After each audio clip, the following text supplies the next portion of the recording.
Hey Void, how you doing? Alright, another one in my way backlog. So, a while ago I reviewed 2000 Maniacs. Now, that had actually been the first time I'd seen the original 2000 Maniacs, but I had before seen its sequel, well, 2001 Maniacs. So, this is kind of more or less a send up homage to it, I guess. Anyway, this as depicted on the front. Robert England's here slumming it. And Lynn Shay is here slumming it. And Eli Roth has a random cameo. I think he might be on the. Wouldn't be surprised if he was involved in the as a producer. I don't see him on there, but it would not surprise me at all. Anyway, so if you've seen 2000 Maniacs, the plot is pretty much identical. It's just more set in modern day. But the way they talked at the end of 2000 Maniacs is that this is going to keep happening. And it has happened before and will happen again. So, I guess it could really be either way. It doesn't really matter. Except for they added one more Maniac, I guess. That title baffles me because, you could just call it 2000 Maniacs and do the remake route. Or 2000 Maniacs 2. But I don't get why they had to add one. And, they do the whole... They had, here are these 2,000 people, and here are these 2001 people. So it does take it slightly in a different continuity by a person. But why they did it like that, I don't know. To differentiate themselves, I guess. I'm not a big fan of sequels that just reuse the original name. Looking at you, Halloween. But here it really just doesn't make sense. Okay. Anyway, Extra Maniac aside, it's fine. It's not great. It's just basic splat stick. The first one didn't take itself very seriously.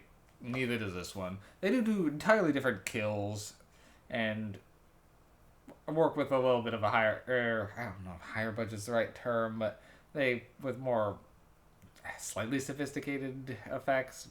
You say until you see the eye bulging scene. Anyway, it's more of the same for the first one, except for just the kills are different. So you see a lot of the same southern stereotypes matching up against a bunch of people from the north who have wandered into them during their centennial celebration, and here they are.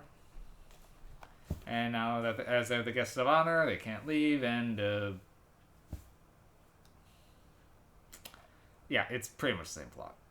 So, them being trapped in this town, made to believe they're guests of honor, big celebration, and they're picked off one by one and eaten as part of the feast as cannibals.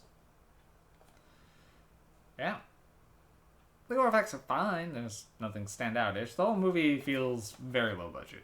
And it kinda is. It's entertaining enough, but it's hardly notable. The original had more charm, I think is the right term, which is weird to say about a cannibal movie, but here we go. There's no real reason to watch this one over the original. Even watching it back to back, it does feel like watching the same movie just with new kills. And you do have Robert Englund chewing up the scenery, and he does a good job. Him and Lin Shaye aren't sleepwalking through this, they are giving a performance. So, if you want to see them in a 2000 Maniac style film, I guess 2001 Maniacs will get your fix. If you want to see Robert Englund as a Confederate.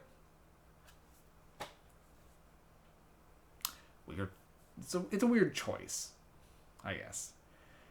So, for me, I'll give it 4 MacGuffins, just on quality.